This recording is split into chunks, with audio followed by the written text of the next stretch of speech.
Halo semuanya, saya Anang dari kelompok 3.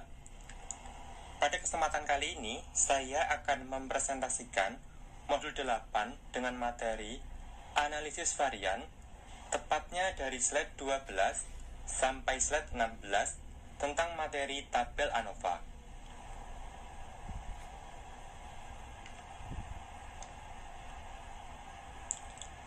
ANOVA. Apa itu ANOVA?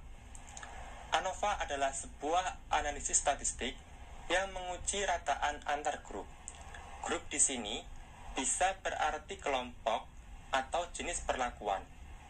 ANOVA ditemukan dan diperkenalkan pertama kali oleh ahli statistik bernama Ronald Fisher. Kegunaan dan asumsi ANOVA. Kegunaan ANOVA.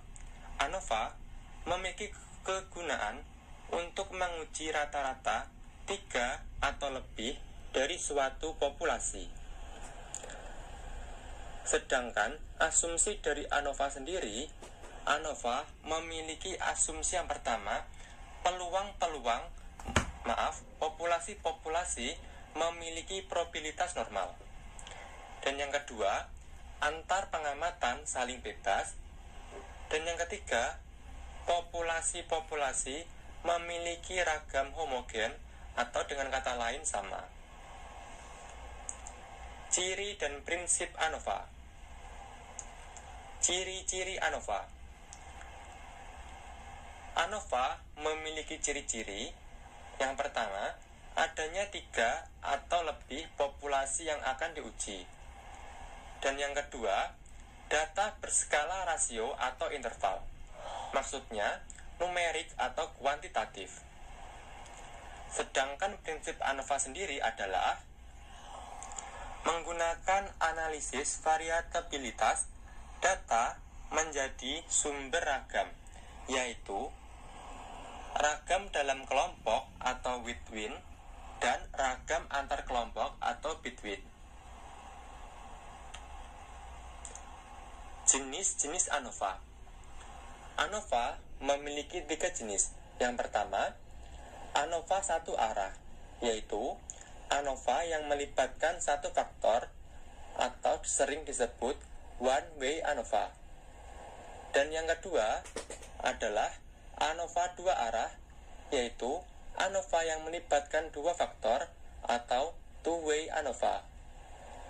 Dan yang ketiga adalah ANOVA yang memiliki lebih dari 2 arah atau melibatkan lebih dari 2 faktor, sering disebut juga dengan multi-way ANOVA.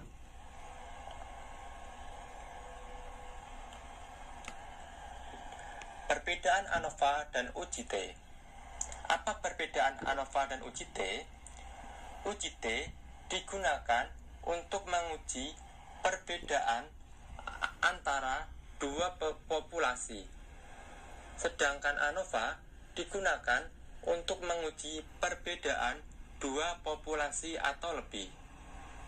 Dengan kata lain, apabila kita ingin menguji 2 populasi, kita bisa menggunakan metode UJT.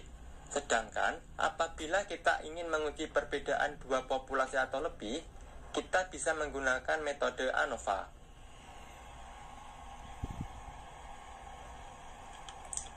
Hipotesis ANOVA. H0.2 PU1 sama dengan PU2 sama dengan PU3 sama dengan PUN. Tidak ada perbedaan yang nyata antara rata-rata hitung dari N kelompok. Sedangkan H1.2 PU1 sama dengan tidak, PU2 sama dengan tidak, PU3 sama dengan tidak, PUN. Ada perbedaan yang nyata antara rata-rata hitung dari N kelompok. Mengapa menggunakan uji ANOVA? Berikut beberapa alasan mengapa menggunakan uji hipotesis dengan ANOVA. Yang pertama, memudahkan analisis beberapa kelompok sampel yang berbeda dengan resiko kesalahan terkecil. Dan yang kedua, signifikansi perbedaan rata-rata atau PU antara kelompok sampel yang satu dengan yang lain. Yang ketiga, analisis varian relatif mudah dimodifikasi dan dapat dikembangkan untuk berbagai bentuk percobaan yang lebih rumit. Selain itu, analisis ini juga masih memiliki keterkaitan dengan analisis regresi.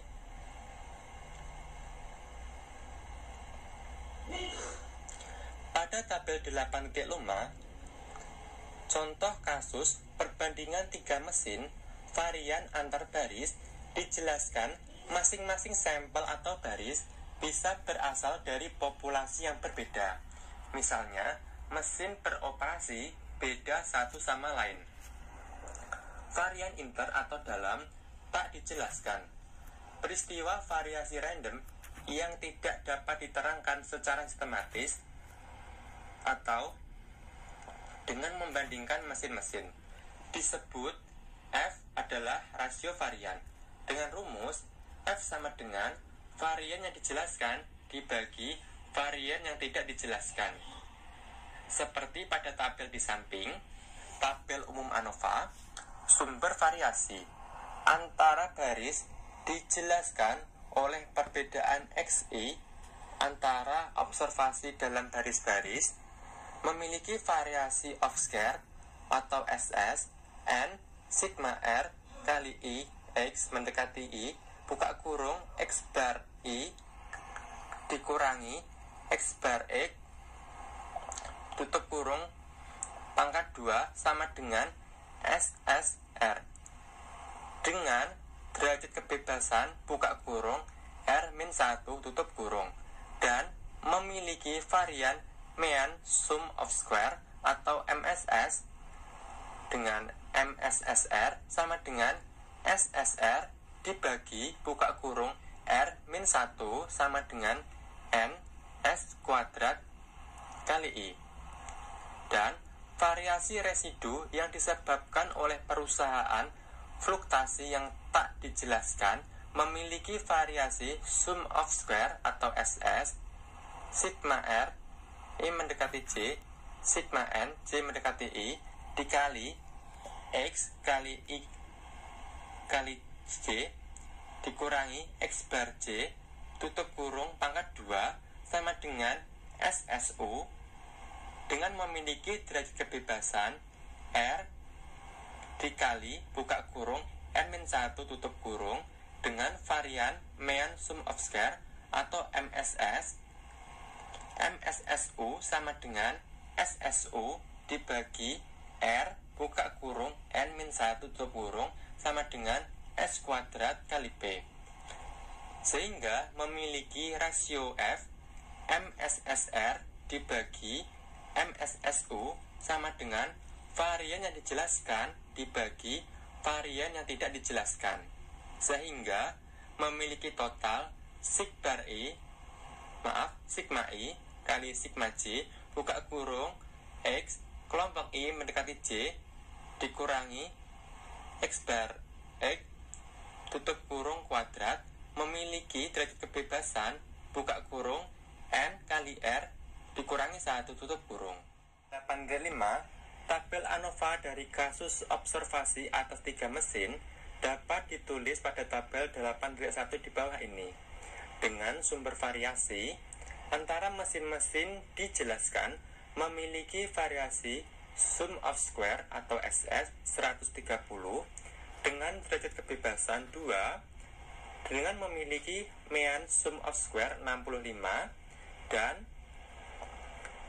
di antara observasi di dalam sampel memiliki variasi sum of square atau SS 94 memiliki derajat kebebasan 12 dan mean sum of square atau MSS 7,83 sehingga didapatkan rasio F 65 dibagi 7,83 sehingga didapat 8,3. Oleh karena itu, nilai probabilitasnya 0,001 kurang probabilitas kurang 0,01 Sehingga total variasi sum of square yaitu 224 dengan derajat kebebasan 14.